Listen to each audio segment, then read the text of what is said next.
He thought she was just another little black girl who could be intimidated, handcuffed, and forgotten. But what this racist cop didn't know: the 6-year-old he just arrested is the daughter of the city's highest-ranking officer. And when the truth came out, the entire department froze in shock. It was a bright Thursday afternoon at Jefferson Elementary School, the kind of day when kids run freely on the playground and the air buzzes with laughter. But that ordinary school day took a dark turn that no one could have expected. In a corner of the playground, a small disagreement between two first-grade girls unfolded. It was nothing more than a childish squabble over a jump rope. Words were exchanged, voices raised, and before a teacher could intervene, one of the girls burst into tears. Teachers rushed over and separated the children, as they often do. Normally, such situations are resolved with a timeout, maybe a visit to the school counselor, and a call home. But not this time. Instead of de-escalating the situation or involving a guidance counselor, the school administration made a decision that would set off a chain of events none of them could control. They called the police. Within minutes, a patrol car pulled into the school parking lot. The officer who stepped out was Officer James Harris, a name well known in certain neighborhoods, especially black neighborhoods. Parents in those communities had whispered about him for years. He had a reputation for being quick to assert authority, slow to listen, and even slower to show compassion. He wasn't the officer you wanted showing up for anything involving children, but that's exactly who arrived. Officer Harris strode into the school, hand on his belt, eyes scanning the hallway like he was preparing for a standoff. A teacher led him to the front office where the 6-year-old girl was quietly sitting on a chair, swinging her feet, still confused about why everyone seemed so upset. Her name was Nia. Small, with big brown eyes and her hair in neat braids, she looked more like a doll than someone capable of committing any crime. Yet Harris didn't see a child. He saw a problem to control. Without asking many questions, Harris approached Nia with cold authority. He demanded her name, told her to stand up, and said she was being detained for disruptive behavior. The school staff looked on nervously, unsure how to respond. Some of them had doubts, but none dared challenge the officer. Nia, overwhelmed and frightened, began to cry. She pleaded to go home, asked for her mother. Harris showed no emotion. In a move that would later spark outrage across the nation, he placed handcuffs on the small wrists of the crying 6-year-old. Gasps echoed through the office. One teacher covered her mouth. Another turned away. But still, no one stopped him. Harris escorted Nia through the school halls as students and staff watched in horror. A black girl, barely tall enough to reach a doorknob, was being led away in cuffs like a criminal. By the time they reached his patrol car, Nia had stopped crying. She was silent now, eyes wide, her body stiff with fear. Harris didn't notice, or didn't care. He opened the back door and placed her inside like she was nothing more than an object. He didn't read her rights. He didn't call her parents. He didn't even call child services. He just sat in the front seat and began filling out paperwork, treating the situation like routine. What no one realized in that moment was that the child now sitting alone in the back of a police car wasn't just another student. She wasn't just another little black girl whose voice could be ignored. She was the daughter of Police Captain Marcus Bennett, one of the most respected men in the entire department. And Officer Harris had just crossed a line that couldn't be undone. Back inside the school, murmurs began to spread. A young secretary who had been reviewing enrollment forms glanced down at the file for Nia. Her eyes widened when she saw the emergency contact information. She quickly typed out a message to the school principal, who rushed into the front office, pale and shaken. They had just called the police on the daughter of their city's highest-ranking officer. But it was too late. The damage had already been done. Harris drove off with Nia still in the back seat, unaware of who she was or the storm that was about to descend on him. For him, it was just another day, just another incident involving a black child who didn't respect authority. He had no idea that this time, the girl's father wouldn't be someone poor or powerless. This time, the father had a badge too, and far more power than Harris ever imagined. What started as a schoolyard disagreement had become something else entirely. It had become a glaring example of how quickly the system could fail a child, especially a black child. And the people who had stood by and watched it happen would soon have to answer for their silence. The call came in just before 2:30 p.m. Captain Marcus Bennett was sitting in his office, reviewing internal reports, when his phone buzzed with an urgent message from dispatch. A juvenile had been taken into custody from Jefferson Elementary School. Standard procedure, but something about the timing and the location made him pause. He didn't usually get updates about routine school calls, and certainly not directly from dispatch. He scanned the brief report, and something caught his attention. The girl's name, Nia Bennett. His heart skipped. He stared at the screen, convinced he had read it wrong. But there it was, in black and white. Nia Bennett, age 6, taken into custody for disruptive behavior. He stood up so fast his chair nearly tipped over. Nia wasn't just a name on a report. She was his daughter. His only child. The little girl who loved jelly sandwiches and princess cartoons. The one who wore his police hat around the house and told her stuffed animals they had the right to remain silent. And now she was in police custody. His hands trembled as he dialed his wife, hoping she would tell him there was some mistake, that Nia was home safe or still at school. But his wife's panicked voice confirmed everything. The school hadn't even called her. She found out when another parent called and said they saw Nia being taken away in handcuffs. Captain Bennett didn't waste another second. He grabbed his keys and headed out the door, his badge still clipped to his belt. His mind raced as he drove. His chest tightened with every red light, every second that passed. He couldn't shake the image of his daughter's small hands in metal cuffs. He'd seen a lot of things during his years on the force, things that had hardened him, but nothing prepared him for this. When he arrived at the precinct, he didn't go in through the front. He headed straight for the back entrance and demanded to know where the juvenile was being held. The desk sergeant stammered something about routine processing, but Marcus cut him off. He didn't need explanations. He needed to see his daughter. Down the hall, in a holding room far too cold and far too harsh for a child, Nia sat on a bench, hugging her knees, eyes swollen from crying. When she saw him, she jumped up and ran into his arms. For a moment, the room was silent except for her sobs against his chest.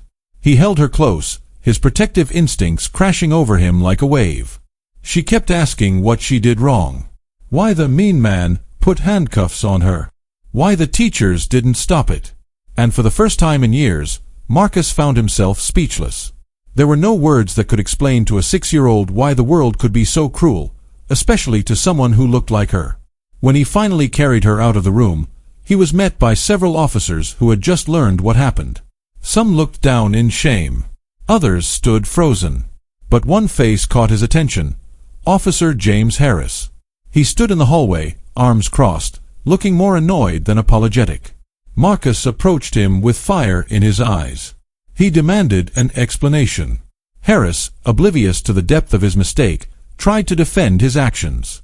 He called it a routine call, claimed the child was being unruly and needed to be taught a lesson.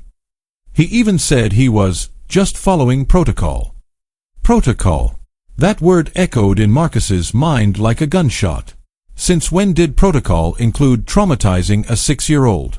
Since when did a police officer feel empowered to arrest a first grader without notifying a parent? And how many other black children had Harris treated the same way, without the safety net of having a father in uniform? Marcus didn't yell.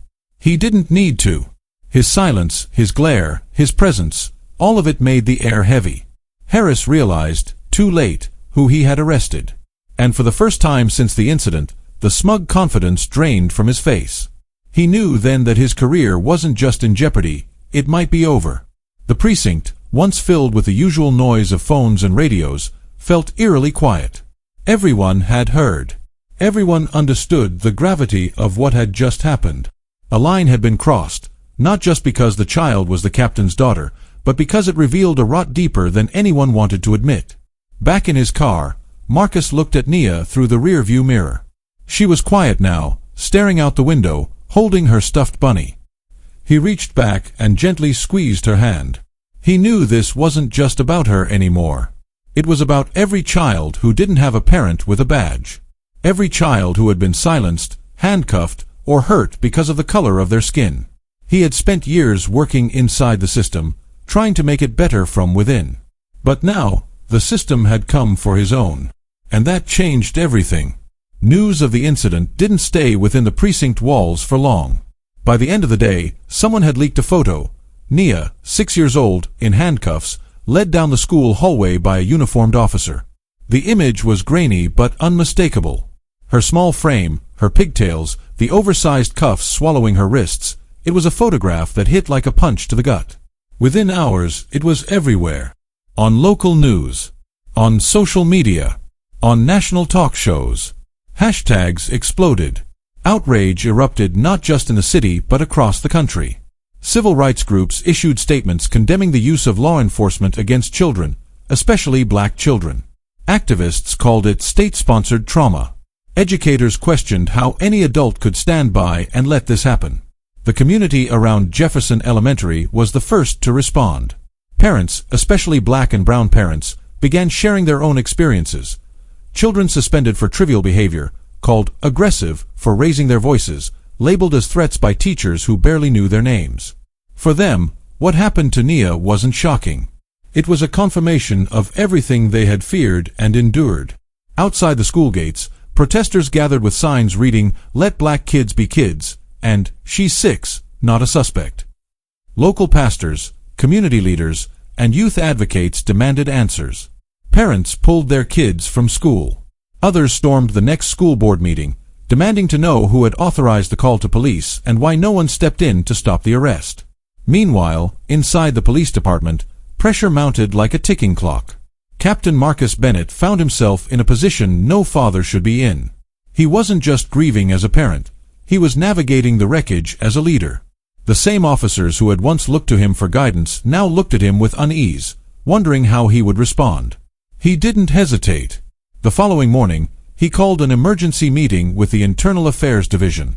He formally requested an investigation into Officer James Harris. He demanded a full review of how juvenile calls were handled, not just in this case, but department-wide. He placed Harris on administrative leave pending investigation. And when asked if he wanted to recuse himself due to personal involvement, his answer was firm, "No. I will not step aside while my daughter's trauma is buried under bureaucracy." At the same time, school officials came under intense scrutiny. The principal, counselor, and teachers who had stood by silently were forced to account for their inaction. The school district issued a statement calling the arrest unfortunate, but the public saw it for what it was, damage control. Parents wanted accountability, not apologies. Community organizers demanded policy changes to prevent any school from using law enforcement as a first resort for behavioral issues. As the investigation unfolded, more disturbing details came to light. Officer Harris had previously been the subject of multiple complaints, many of them from parents of black children. The complaints had been quietly closed, each time citing insufficient evidence or officer discretion. No serious consequences had ever followed. But now, with the captain's daughter involved and national attention focused on the case, those old files were being read with new eyes. The mayor, facing mounting political pressure, held a press conference calling the situation deeply troubling and vowed to implement immediate reforms. A task force was created to re-evaluate how schools interacted with law enforcement. The city council introduced new legislation barring arrests of elementary-aged children except in cases of immediate danger. A change that should have existed long ago, sparked only by the suffering of one little girl. But beyond the policies and press releases, the real fallout was felt in living rooms, classrooms, and patrol cars. Parents talked to their children differently. Black families, especially, sat down and explained the world in terms no 6-year-old should have to understand. Teachers re-evaluated their approach to discipline. Officers who had once seen juvenile calls as routine began to question their assumptions. And yet, for Nia, the scars were already there. Though she was back home, surrounded by love, the experience had changed her. She didn't want to go back to school. She flinched when she saw a police car drive by. At night, she asked her father if the mean man would come back for her. Her innocence had been stolen in minutes by a man who saw her not as a child, but as a threat. Marcus Bennett knew this wasn't just about his daughter anymore. It was about every child like her who had been written off, targeted, or criminalized before they even had a chance to grow. He had spent his career rising through the ranks of law enforcement, believing he could change things from within. But now, the system had reached into his home, into his heart, and left a wound he couldn't ignore. He made a decision. This would not end with a suspension or a closed investigation. There would be transparency. There would be accountability. And most of all, there would be change, because no child, regardless of skin color or zip code, should ever be treated like a criminal for simply being a kid. The city was still reeling from the fallout, but the noise of protests and press conferences had started to settle into something deeper: reflection. What had started as an unthinkable act against one little girl had opened a wound that ran far beneath the surface. The silence that had once surrounded institutional mistreatment of black children was breaking, replaced by a growing chorus of voices demanding justice, reform, and, most of all, humanity. Captain Marcus Bennett became a reluctant symbol in this awakening. He hadn't asked for the spotlight, but he understood why it found him. A black man in uniform. A father. A leader who had played by the rules of the system only to watch it shatter his own child's sense of safety. He knew that telling Nia's story wasn't just about healing, it was about building something new from the ruins. He began speaking publicly, not as a police captain defending his department, but as a father demanding more from it. In town halls, he talked about the silent assumptions that governed law enforcement, the ways black children were treated as older, as more dangerous, as less deserving of grace. He challenged his fellow officers not just to follow rules, but to examine the mindsets behind them. He told them that protocol without compassion was a form of violence. At first, his words were met with discomfort. Some accused him of turning on his own. Others warned him he was risking his career. But the community heard him differently. Parents thanked him for saying out loud what they had always known. Young officers began asking harder questions in training sessions. Teachers and principals requested workshops on implicit bias and trauma-informed education. The very people once afraid to speak now felt seen, empowered to push for change. Across the state, school districts began re-examining their disciplinary procedures. Several banned the use of police for nonviolent behavioral issues altogether. Restorative justice programs were implemented in elementary schools, giving children space to express emotions, resolve conflict, and be understood, not punished. Teachers were trained to recognize the signs of stress, neglect, and fear that often manifested in so-called disruptive behavior. Legislators took notice, too. A proposed bill named Nia's Law moved through the state assembly with overwhelming support. It sought to prohibit law enforcement officers from arresting or detaining children under the age of 12 for nonviolent conduct, mandating that schools use mental health professionals and family intervention first. For many, it was a step forward, a sign that perhaps, finally, the system was listening. But progress didn't mean the pain disappeared. For Marcus and his family, healing was not measured in headlines or policy shifts. It was in the quiet, daily effort of helping Nia rediscover her trust in the world. Each time she picked up her coloring book again, each time she walked into a classroom without looking over her shoulder, each time she smiled at an officer instead of shrinking away, it was a victory. Small, fragile, but real. Community leaders began organizing around the story, creating support networks for families affected by police involvement in schools. Counselors volunteered their time to work with traumatized children.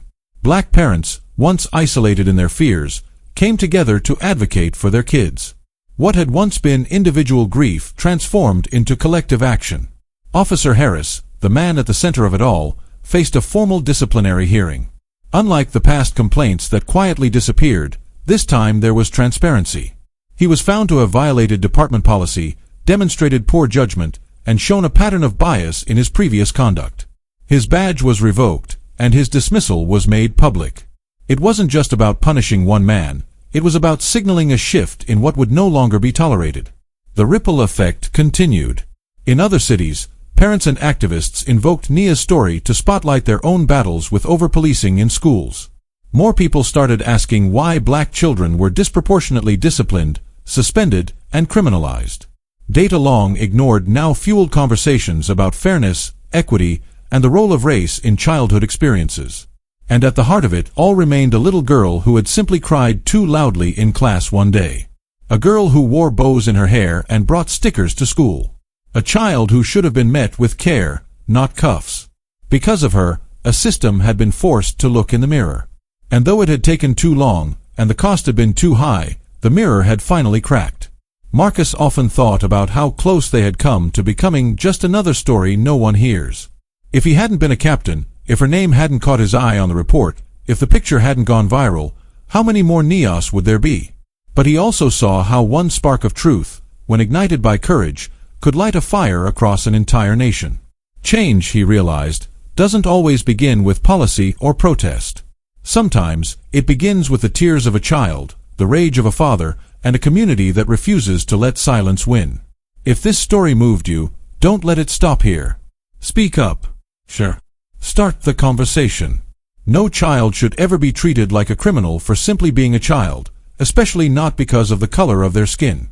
Let Nia's story be a reminder that change starts with awareness, but it only grows when we act. Backhand index pointing right if you believe in justice, compassion, and protecting our children. Hit that like button, subscribe for more real-life stories that matter, and share this video with someone who needs to hear it. Together, we can raise our voices loud enough that no one, especially our kids, ever has to go through this again. Thank you for watching. Stay aware, stay compassionate, and never stay silent.